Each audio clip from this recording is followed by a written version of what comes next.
हमारे मुख्य अतिथि महोदय जल्दी ही हमारे बीच होंगे।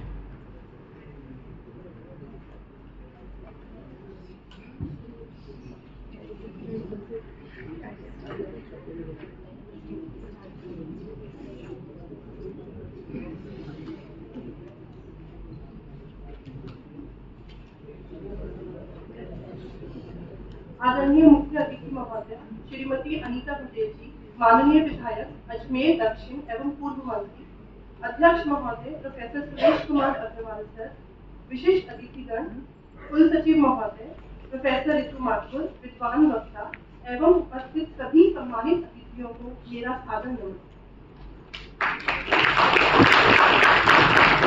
महर्षि दयानंद सरस्वती विश्वविद्यालय अजमेर में आयोजित अंतरराष्ट्रीय महिला दिवस समारोह 2026 के इस गरिमामय कार्यक्रम में आप सभी का हार्दिक स्वागत एवं अभिनंदन। आज की राष्ट्रीय संगोष्ठी महिला सशक्तिकरण पर वैदिक विमर्श विषय को समर्पित। अब कार्यक्रम के औपचारिक शुभारंभ के लिए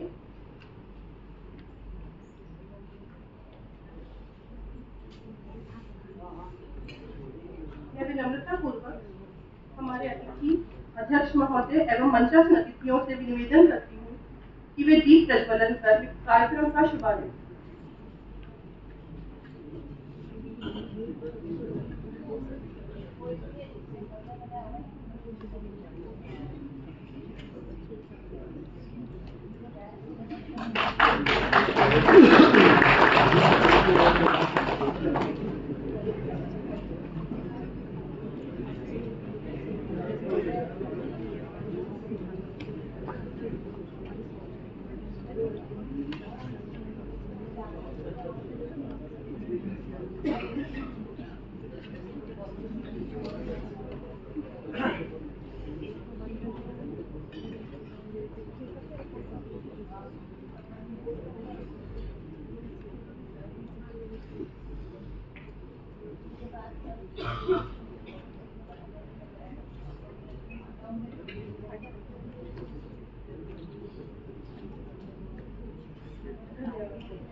अब मैं सभी से निवेदन करती हूँ कि कृपया खड़े होकर वंदे मातरम एवं कुल गीत कार्यक्रम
हमारी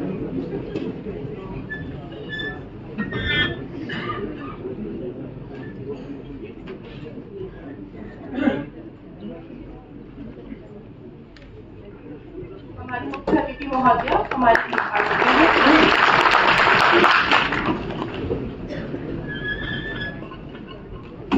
अब मैं कार्यक्रम के अगले चरण में अतिथि परिचय एवं स्वागत के लिए विश्वविद्यालय के कुल सचिव महोदया से विनम्र अनुरोध करती हूँ।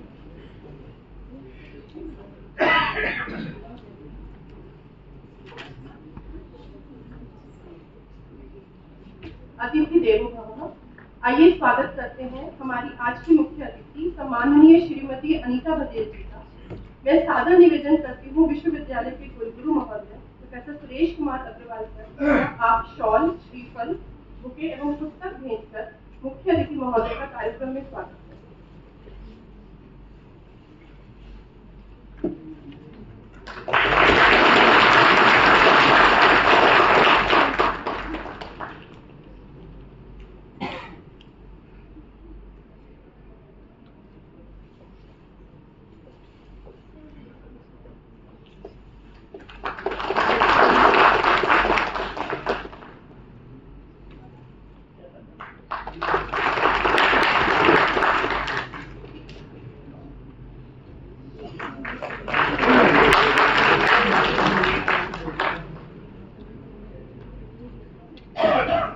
धन्यवाद सर।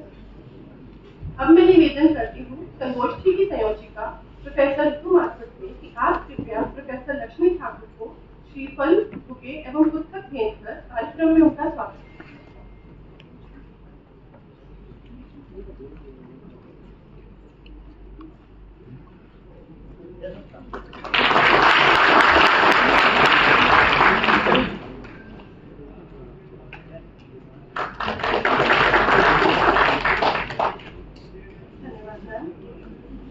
अब मैं निवेदन करती हूँ डॉक्टर मोनिका भटनागर मैम से कि हमारी वक्ता मैडम नेहा शर्मा जी को श्रीफल, बुके एवं पुस्तक भेजकर कार्यक्रम में उनका स्वागत करें।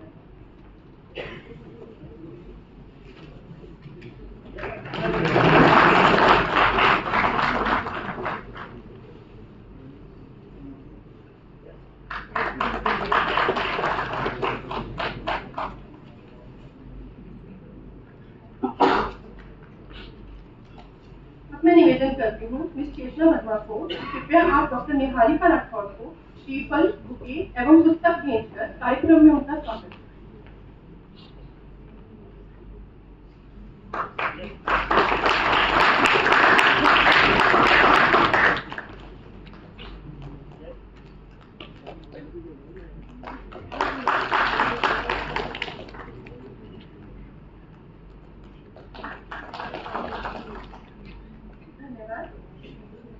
अब कार्यक्रम के अगले चरण में अतिथि परिचय एवं स्वागत के लिए विश्वविद्यालय के कुल सचिव महोदय से विनम्र अनुरोध करती हूँ कि वे स्वागत बोधन प्रस्तुत करें।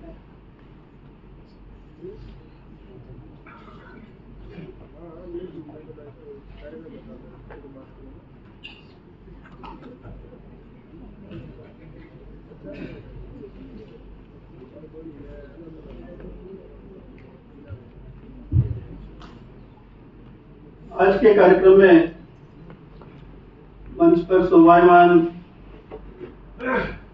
आज के कार्यक्रम के मुख्य अतिथि श्रीमती अनीता बघेल जी, माननीय विधायक अजमेर दक्षिण, अध्यक्षता कर रहे आदरणीय कुलगुरु प्रोफेसर सुरेश कुमार अग्रवाल जी, सभी मुख्य वक्तागण, प्रोफेसर ऋतु माथुर जी, सभी शिक्षकगण, शोधार्थी और सभी उपस्थित श्रोतागण, महर्षि दयानंद सरस्वती विश्वविद्यालय अजमेर के महर्षि दयानंद शोधपीठ एवं महर्षि दयानंद सरस्वती यूजीसी चेयर के संयुक्त तत्वावधान में आयोजित इस राष्ट्रीय संगोष्ठी सशक्त नारी महिला सशक्तिकरण पर वैदिक विमर्श में आप सभी का मैं कुल सचिव के रूप में हृदय से स्वागत और अभिनंदन करता हूं।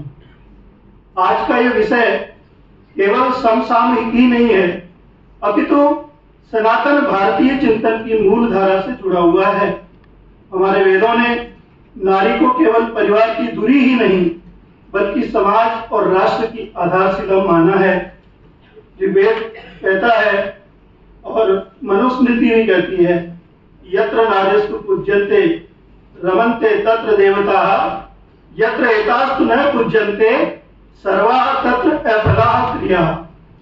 जहां नारियों का सम्मान होता है वहां देवता निवास करते हैं, देवता प्रसन्न रहते हैं, और जहां उनका सम्मान नहीं होता वहां की हुई समस्त क्रियाएं निष्फल अर्थात व्यर्थ हो जाती हैं। भारतीय वैदिक परंपरा में नारी को केवल परिवार की आधारशिला नहीं बल्कि ज्ञान, शक्ति और सृजन की प्रतीक माना गया है। आज जिस महिला सशक्तिकरण की बात आधुनिक समाज करता है उसके बीज प्राचीन वैदिक साहित्य में पहले से ही विद्यमान है। वैदिक ग्रंथों में नारी को सम्मान, शिक्षा और सामाजिक सहभागिता का अधिकार प्राप्त था। हम उदाहरण जानते हैं, गार्गी, वाचकनवी, मैत्रेयी, लोपामुद्रा, अपाला, अत्रेयी, विश्ववारा, घोषा, ये प्रमुख वैदिक विदुषी महिलाएं हैं जो सुप्रसिद्ध हैं। महर्षि दयानंद सरस्वती जी ने वेदों के आलोक में नारी शिक्षा, नारी स्वाधीनता और समान अधिकारों की जो वकालत की वह अपने समय से बहुत आगे का चिंतन था। उन्होंने स्पष्ट कहा कि वेदों के अध्ययन का अधिकार स्त्री और पुरुष दोनों को समान रूप से है। आज जब हम महिला सशक्तिकरण की बात करते हैं तो वह किसी आधुनिक आंदोलन की देन मात्र नहीं बल्कि हमारी प्राचीन वैदिक संस्कृति का पुनर्स्मरण है। मैं आज के सभी अतिथियों का और आप सभी श्रोताओं का स्वागत करता हूं। आदरणीय कुलगुरु महोदय की अध्यक्षता हमें शैक्षणिक गहराई और मार्गदर्शन प्रदान करेगी। माननीय मुख्य अतिथि श्रीमती अनिता बघेल जी का इस अवसर पर सानिध्य हमारे लिए गौरव का विषय है। समाज और जन सेवा के क्षेत्र में आपका अनुभव इस विमर्श को व्यावहारिक दृष्टि प्रदान करेगा। आप अजमेर दक्षिण से भारतीय जनता पार्टी की सत्तावर नेता हैं, लोकप्रिय विधायक हैं और लगातार 5वीं बार विधायक चुनी गई। आप राजस्थान सरकार में महिला एवं बाल विकास राज्य मंत्री, स्वतंत्र प्रभार और अजमेर नगर परिषद की सभापति रह चुकी हैं।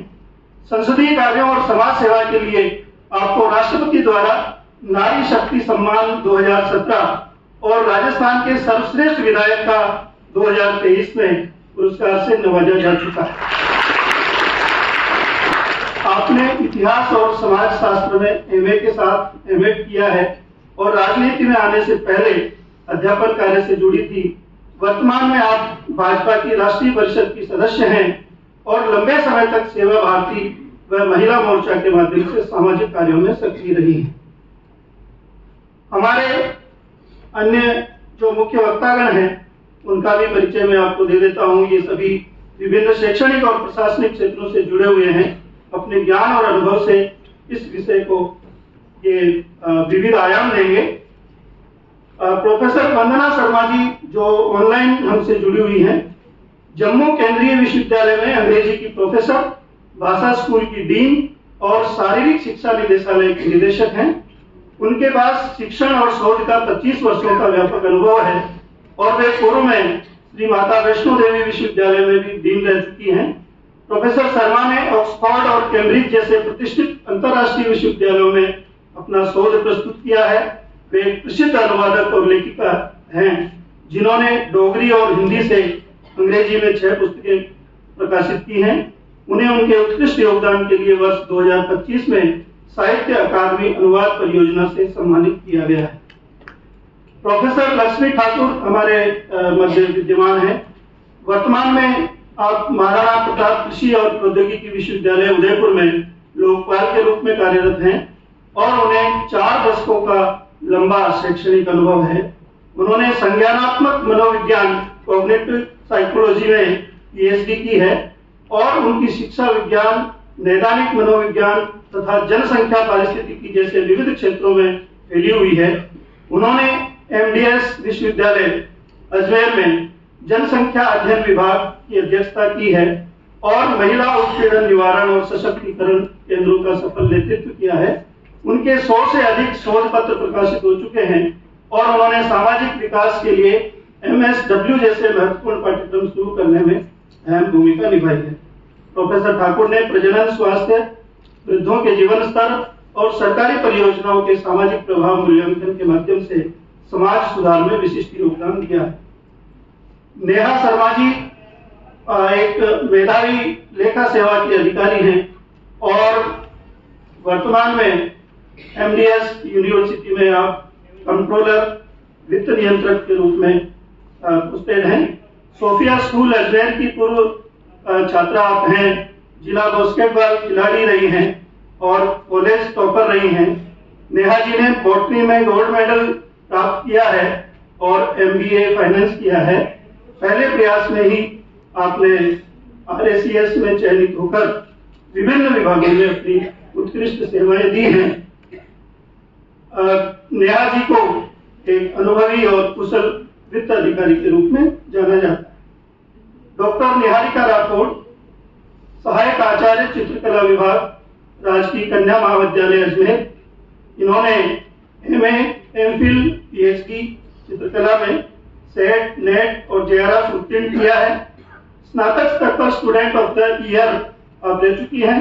स्नातकोत्तर एवं MPhil में गोल्ड मेडल प्राप्त किया है। सामाजिक और सृजनात्मक क्षेत्र में 3 स्टेट अवार्ड्स और एक पुस्तक प्रकाशित हुई है। राष्ट्रीय और अंतर्राष्ट्रीय आर्ट एग्जीबिशंस में सहभागिता आपने की है।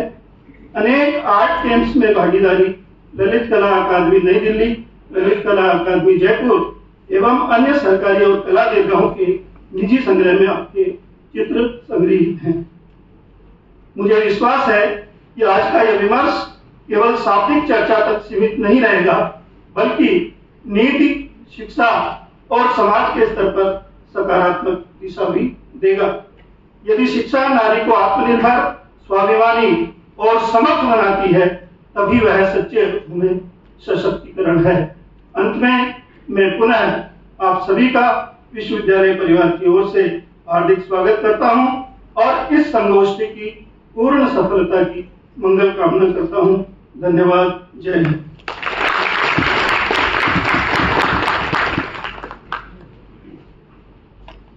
बहुत बहुत धन्यवाद सर। अब मैं प्रोफेसर ऋतु माथुर मैम से निवेदन करती हूँ कि वे आज की संगोष्ठी के विषय महिला सशक्तिकरण पर वैदिक विमर्श पर अपनी विषय प्रस्तुति प्रस्तुत करें।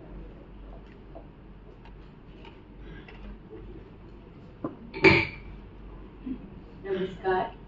आज के कार्यक्रम की मुख्य अतिथि परम आदरणीय श्रीमती अनीता पटेल जी, कार्यक्रम की अध्यक्षता कर रहे महर्षि दयानंद सरस्वती विश्वविद्यालय के सम्माननीय कुलगुरु प्रोफेसर सुरेश कुमार अग्रवाल जी, आज की इस राष्ट्रीय संगोष्ठी के हमारे मध्य 4 मुख्य वक्ता, केंद्रीय विश्वविद्यालय जम्मू से प्रोफेसर वंदना शर्मा जी, विश्वविद्यालय से सेवानिवृत्त वरिष्ठ आचार्य एवं लोकपाल MPUAT उदयपुर से प्रोफेसर लक्ष्मी ठाकुर, वित्त नियंत्रक महोदया मैम नेहा शर्मा जी एवं राजकीय कन्या महाविद्यालय अजमेर से डॉक्टर निहारिका राठौड़ जी, आदरणीय कुल सचिव महोदय श्री कैलाश चंद्र शर्मा जी, विश्वविद्यालय के सम्मान्य मेरे साथी शिक्षकगण, विश्वविद्यालय के अधिकारी, प्रिय शोधार्थी एवं विद्यार्थी, मीडिया प्रतिनिधि एवं इस सभागार में उपस्थित समस्त अतिथि, विश्वविद्यालय की महर्षि दयानंद शोधपीठ एवं महर्षि दयानंद सरस्वती UGC चेयर के संयुक्त तत्वावधान में आयोजित इस 1 दिवसीय राष्ट्रीय संगोष्ठी, जिसका शीर्षक है सशक्त नारी, महिला सशक्तिकरण पर वैदिक विमर्श, में आप सभी का एक बार पुनः मैं हार्दिक स्वागत एवं अभिनंदन करती हूँ। इस संगोष्ठी का मैं संक्षिप्त विषय प्रवर्तन आपके समक्ष प्रस्तुत करती हूँ। वैदिक काल से ही महिला सशक्तिकरण एक अत्यंत महत्वपूर्ण विषय रहा है। ऋग्वेद, सामवेद, यजुर्वेद एवं अथर्ववेद, इन चारों वेदों में महिलाओं को शिक्षित, स्वतंत्र और अत्यंत सम्मानित माना गया है। ऋग्वेद में कहा गया है कि स्त्री परिवार और समाज दोनों ही की आधारशिला है। वैदिक साहित्य में महिलाओं को विदुषी, दार्शनिक, धर्म पालक और समाज की मार्गदर्शक के रूप में देखा गया है। महर्षि दयानंद सरस्वती जी नारी शिक्षा के प्रबल पोषक थे तथा उन्होंने महिलाओं की शिक्षा को एक नई दिशा प्रदान की थी। उन्होंने पर्दा प्रथा, सती प्रथा जैसी सामाजिक कुरीतियों का विरोध किया तथा विधवा विवाह का समर्थन कर महिलाओं को पुनः सम्मानजनक जीवन का अधिकार दिलाने का भी प्रयास किया। वर्ष 1875 में स्थापित आर्य समाज के माध्यम से कन्या गुरुकुलों की एवं अनेक शिक्षण संस्थानों की स्थापना की गई, जहां बालिकाओं को आधुनिक विज्ञान और वैदिक संस्कारों का समन्वित ज्ञान प्रदान किया गया। आज की यह संगोष्ठी वैदिक विमर्श के माध्यम से यह स्पष्ट करने का प्रयास है कि हमारे प्राचीन ग्रंथों में नारी को शक्ति, प्रज्ञा, ज्ञान, त्याग, तपस्या और सृजन का प्रतीक माना गया है। आवश्यक है कि हम आज भी उन मूल्यों को पुनः आत्मसात करें और उन्हें समकालीन संदर्भों में लागू करें तथा महिला सशक्तिकरण को एक व्यापक आयाम प्रदान करें। अंत में मैं यही कहना चाहूंगी कि एक सशक्त नारी ही एक सशक्त समाज और एक सशक्त राष्ट्र की आधारशिला है। महर्षि दयानंद सरस्वती जी के विचार आज भी हमें यही प्रेरणा देते हैं कि हम शिक्षा, ज्ञान, तकनीक, नेतृत्व के समान अवसर तथा नैतिक मूल्यों के माध्यम से महिलाओं को गौरवपूर्ण स्थान प्रदान करें।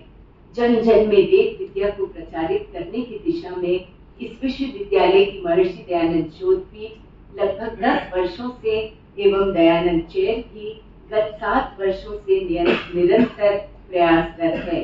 यह शोधपीठ संगोष्ठी, यज्ञ, भजन संध्या, वैदिक मंत्रोच्चारण की उचित तकनीक इत्यादि के माध्यम से महर्षि दयानंद सरस्वती जी की शिक्षा को विद्यार्थियों में प्रचार प्रसार करने का प्रयास करती है और करती आएगी। मैं एक बार पुनः आप सभी का इस संगोष्ठी में स्वागत करती हूँ। अजमेर की लोकप्रिय विधायक परम आदरणीय अनीता पटेल जी का आभार प्रकट करती हूँ। कुलगुरु महोदय को उनकी प्रेरणा एवं मार्गदर्शन हेतु धन्यवाद देती हूँ तथा समस्त विद्वान वक्ताओं का भी पुनः आदर सहित स्वागत एवं अभिनंदन करती हूँ। इन 4 पंक्तियों के साथ मैं अपना स्थान ग्रहण करती हूँ। नारी शक्ति, नारी ममता, नारी जीवन की शान है, उससे ही सजे जगत सारा, उससे ही पहचान है। ममता, त्याग, करुणा की वह पावन मूर्ति महान है। नारी का जो करे सम्मान, वही सच्चा इंसान है। बहुत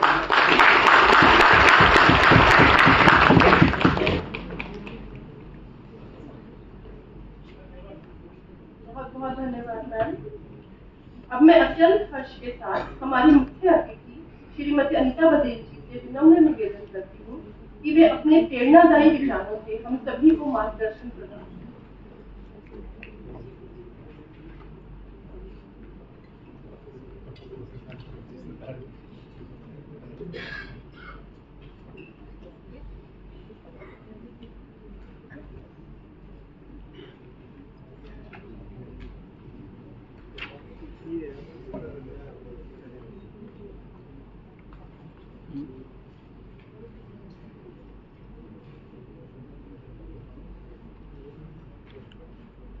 अंतर्राष्ट्रीय महिला दिवस के उपलक्ष्य में महर्षि दयानंद सरस्वती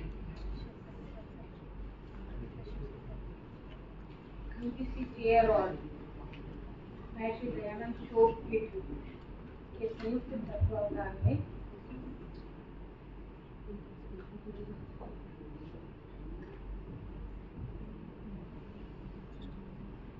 आयोजित इस संगोष्ठी जिसका विषय है सशक्त नारी, महिला सशक्तिकरण पर वैदिक विमर्श के इस आयोजन में हमारे कुलगुरु महोदय डोभाल साहब यहाँ उपस्थित, हमारे कुल सचिव महोदय मैम बिंदु माथुर जी यहाँ उपस्थित, मैम लक्ष्मी ठाकुर जी, नेहा शर्मा जी, निहारिका राठौड़ जी और दयानंद कॉलेज से पधारे हुए हमारे प्राचार्य महोदय, उपस्थित सभी शोधार्थीगण, विद्यार्थीगण और इस विश्वविद्यालय से जुड़े हुए सभी शिक्षकगण।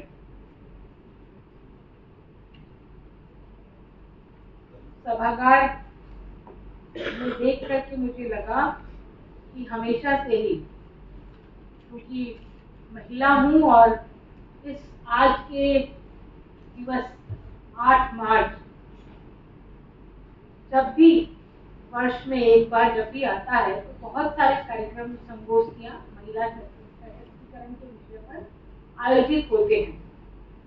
एक दिन पूर्व हम यहाँ आयोजन कर रहे हैं, लेकिन अक्सर मैंने देखा है कि महिलाओं का कार्यक्रम है तो महिलाओं की संख्या अधिक, या यूं कहें कि 90% महिला ही होती है महिलाओं के कार्यक्रम। पर आज मुझे देख करके ये सुखद अनुभूति है ना? हाँ, नहीं, इसमें मैं कहना चाहूंगी क्योंकि महिला सशक्तिकरण का पक्ष सिर्फ महिलाओं से पूरा नहीं होगा, है ना? जिनसे पूरा होना है आज वो यहाँ मौजूद है, ये अच्छी बात है।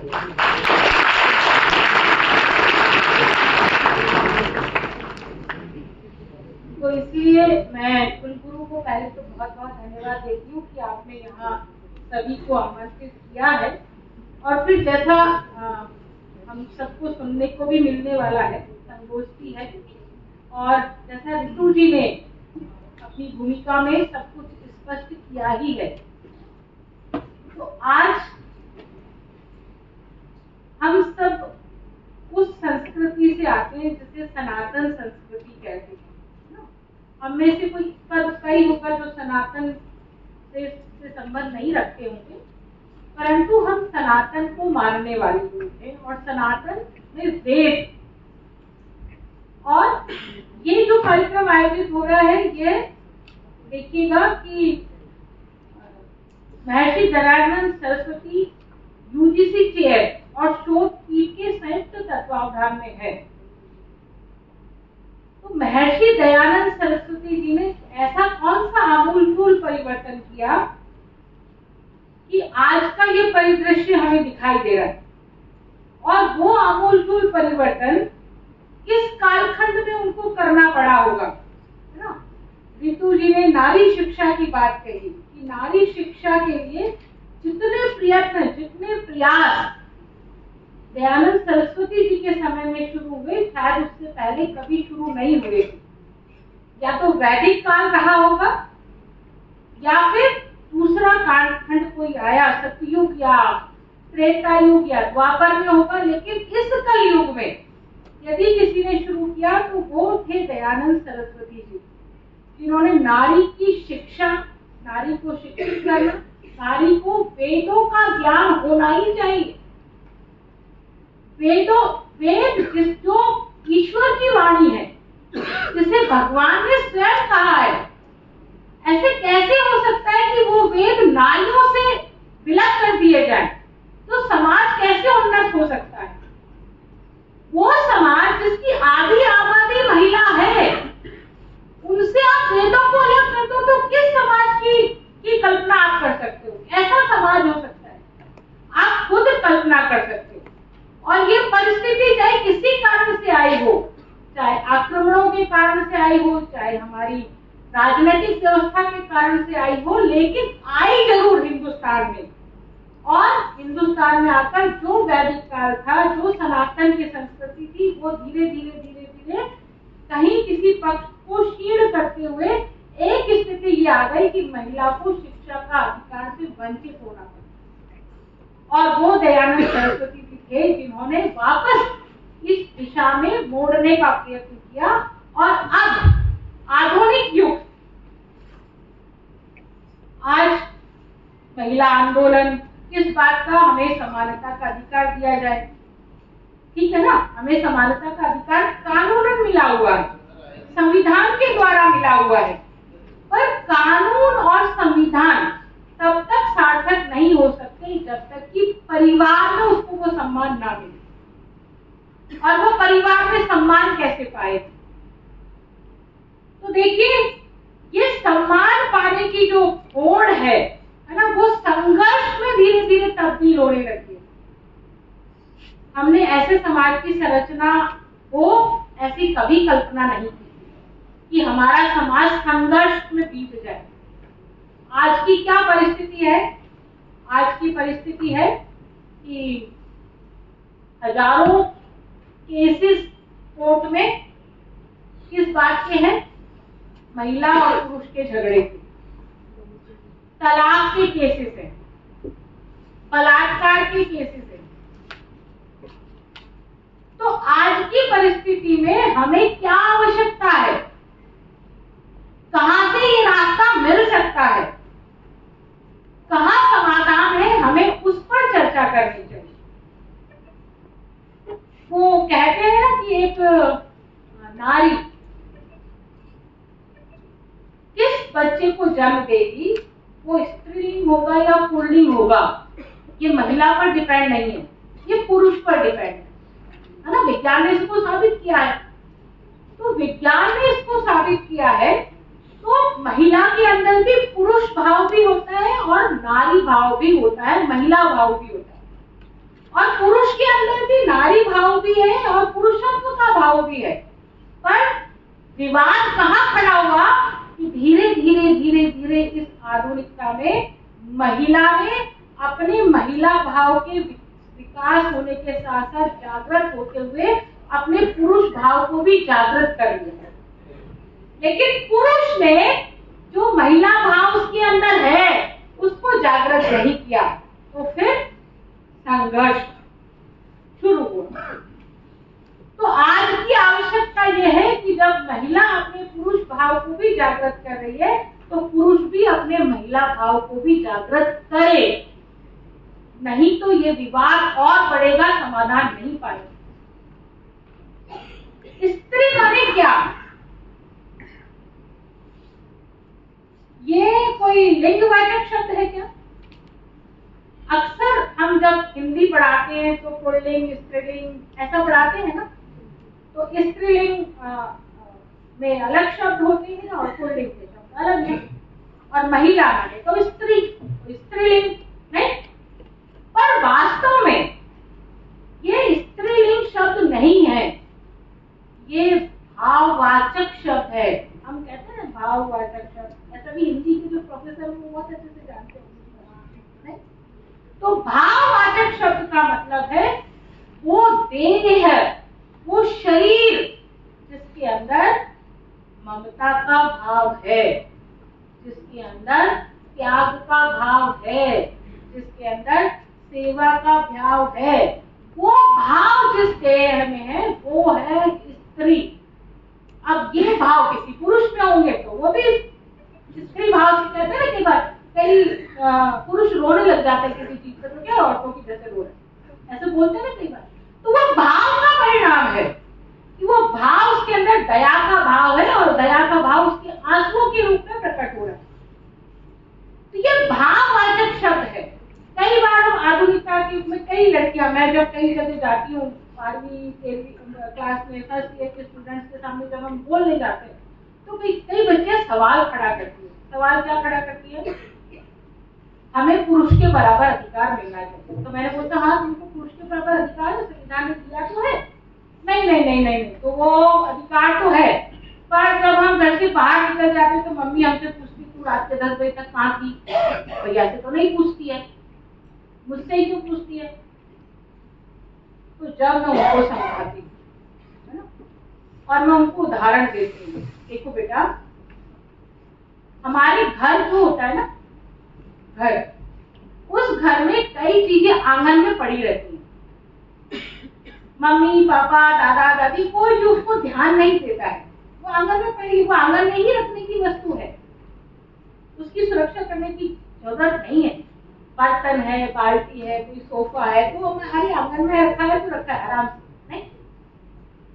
लेकिन एक चीज है ना, आपकी मम्मी का जो जेवर है, उस तो पहनती हैं और कुछ रखती है संभाल के, सोने का, डायमंड का, है ना। वो जो डायमंड की अंगूठी होती है ना, जो कभी तीज त्योहार पे ही पहननी है या शादी ब्याह में ही पहननी है, तो उसको भी मम्मी आंगन में रखती है क्या? नहीं नहीं, वो कैसे आंगन में रखेंगे? अरे मैम आप ऐसी क्या बात कर रहे हो?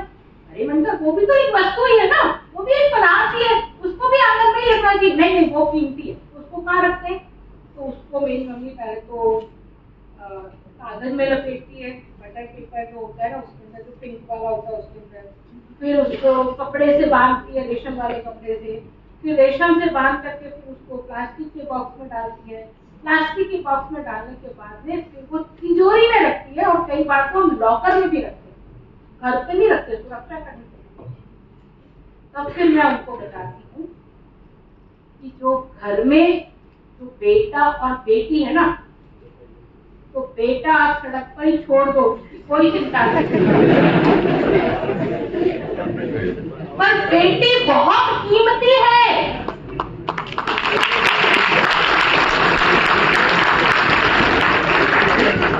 इस कीमत को पहचानना पड़ेगा, इसलिए उसकी सुरक्षा भी उतनी ही जरूरी है और बहुत आवश्यक है। तो आप बताओ, आप उसको रखना, सुरक्षित रखना चाहिए कि नहीं चाहिए? नहीं नहीं, फिर तो उसको सुरक्षित रखना ही चाहिए।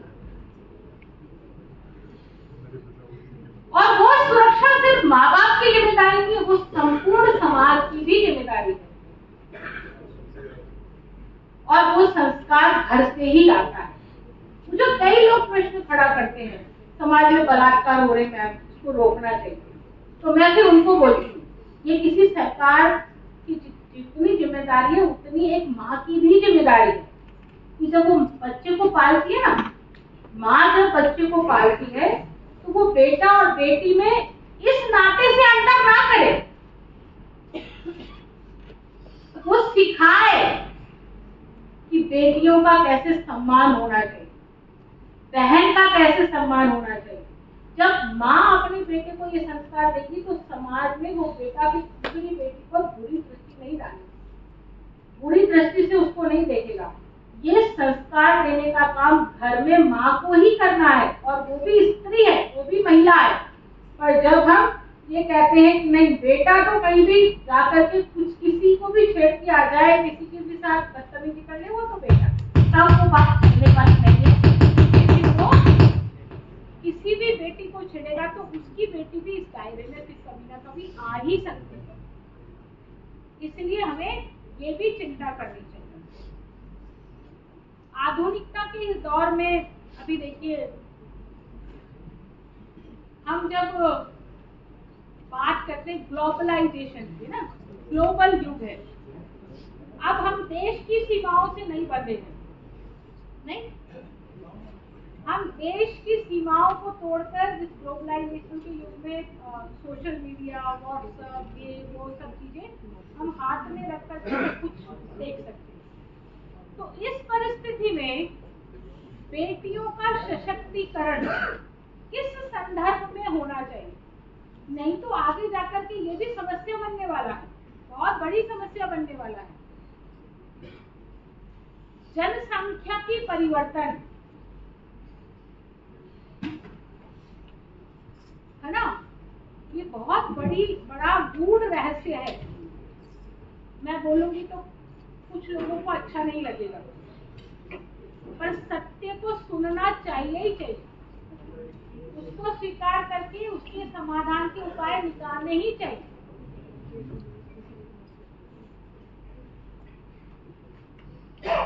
हम अपने परिवारों में बेटियों को क्या सिखा रहे हैं? आजादी के नाम पर किसी से भी मित्रता करना, ये सिखा रहे हैं ना। उसकी सीमा कहां तक होनी चाहिए, लिमिट कहां तक होनी चाहिए,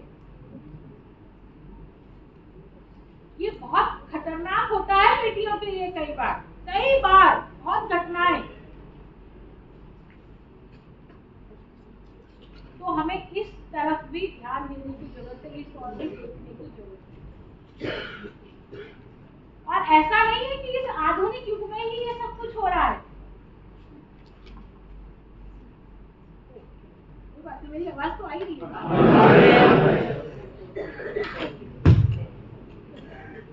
देखिए, हमने महाभारत भी देखा है ना, हमने रामायण भी सुनी है ना। दोनों जो हमारे महाकाव्य हैं, दोनों रचनाएं हैं, उनके केंद्र में कौन है? हाँ? यदि द्रौपदी जी का चीरहरण नहीं होता तो महाभारत होता क्या? नहीं होता ना। भीष्म पितामह, द्रोणाचार्य, कृपाचार्य, इतने महान इस सभा में, राज्यसभा में द्रौपदी का चीरहरण हो रहा है। कुल गुरुकुल की मर्यादा हटाई जा रही। और इसी तरह से रामायण में सीता का अपहरण हो जाता है और उस कारण से राम रावण युद्ध होता है। तो हमारे काल में, हमारी परिस्थिति में, हमारे इस ग्लोबल युग में हमारे लिए कौन से समाधान हो सकते हैं? मैं समझती हूँ कि हमारी जितनी शोध पीठे हैं, जितने हमारे प्राचार्य हैं, जितने प्रोफेसर्स हैं, उनको समाज को ये मार्ग दिखाना ही चाहिए। उनका कार्य सिर्फ विद्या अध्ययन तक नहीं होना चाहिए कि हमारी क्लास में हम बच्चों को पढ़ाते यहाँ तक नहीं होना चाहिए, बल्कि सामाजिक रूप से सरकारें क्या कानून बनाए, किस परिप्रेक्ष्य में बने, समाज किस दिशा में आगे बढ़े, उनको देखते हुए हमें आगे बढ़ना होगा ताकि हम इन समस्याओं का समाधान कर सके। एक नहीं दो मात्राएं, नर पर भारी है नारी, लेकिन नारी कब भारी है? जब उसकी वाणी में इतना दम हो कि वो समाज को दिशा दे, है ना। वो जो सीख रही है वो उसके बच्चों को सिखाने के लिए हो, नहीं? वो जो गा रही है वो उसके परिवार के वातावरण को मधुर बनाने के लिए हो। वो जो लिख रही है ना, वो जो भी साहित्य की रचना कर रही है, वो साहित्य समाज को दिशा देने वाला हो, समाज को बोध देने वाला हो, तब तो नारी का वो कर्तव्य जो है समाज के लिए भी उपयोगी होगा और स्वयं नारियों के लिए भी उपयोगी होगा। हम सिर्फ क्या करते हैं? हम विद्या अध्ययन करते हैं, टेक्स्ट बुक पढ़ते हैं, इसका क्वेश्चन क्या है, इसका क्वेश्चन क्या, आंसर क्या है, इतना तक ही सीमित रहते। पर जो हमने पढ़ा है उसका समाज पर क्या प्रभाव है, समाज परिवर्तन पर क्या प्रभाव है, समाज में सुधार के लिए क्या प्रभाव है, और हम उस शिक्षा के द्वारा कैसे परिवर्तन ला सकते हैं, वो महत्वपूर्ण होना चाहिए। शायद मैंने बहुत ज्यादा समय लिया, मेरे को 10 मिनट का ही समय था। इतना ही कहना चाहूँगी कि बहुत बड़ा विषय है। महिला जो है वो एक छोटा विषय नहीं है। जगत के लोगों को जीवन विद्या का शिक्षण देने में इनके समान अन्य कोई समर्थ नहीं, वो है महिला। महिला क्या है? एक छोटी सी परिभाषा देकर के मैं अपनी बात को पूरा करूंगी। महिला, कई बार लोग ना महिला को महिला बोल देते हैं, गलत उच्चारण करते हैं, और स्कूलों में भी प्रिंसिपल भी कई बार गलत ही बोलते हैं। मैं टोक देती हूँ तो उनको अच्छा नहीं लगता है। तो महिला का मतलब मैं माने जो ममता से लबरेज है, जिसके मन में ममत्व का भाव इतना जबरदस्त है कि वो प्रतिमूर्ति है ममता की, वो है महिला। और ही माने हिम्मत वाली। कई बार बहुत बिजनेस में पूरा लूट गया, खत्म हो गया, जीरो पर आ गया बिजनेस में, और जब वो घर आकर के हिम्मत दिखाती है ना महिला, अरे कोई बात नहीं मैं हूं ना, तब वो जो पत्नी हिम्मत दिखाती है ना, उससे बड़ा उस पति के लिए कोई संबल हो ही नहीं सकता। सब कुछ जीरो हो गया, सड़क पर आ गए, दिवालिया हो गया, फिर भी मैं हूँ, वो हिम्मत दिखाने वाली होती है महिला। और लय से मन जिसमें लज्जा है, उसमें शर्म है, वो लज्जाशील है, वही महिला है। तो ऐसी महिला की मूर्ति जो नारी शक्ति है, उसको शत शत नमन है। और मैं कुलू महोदय को बहुत बहुत धन्यवाद देती हूँ कि उन्होंने इतनी अच्छी संगोष्ठी, इतनी अच्छे अच्छे वक्ता मुझको सुनने को मिलेंगे, मुझको यहाँ आमंत्रित किया। बहुत बहुत धन्यवाद।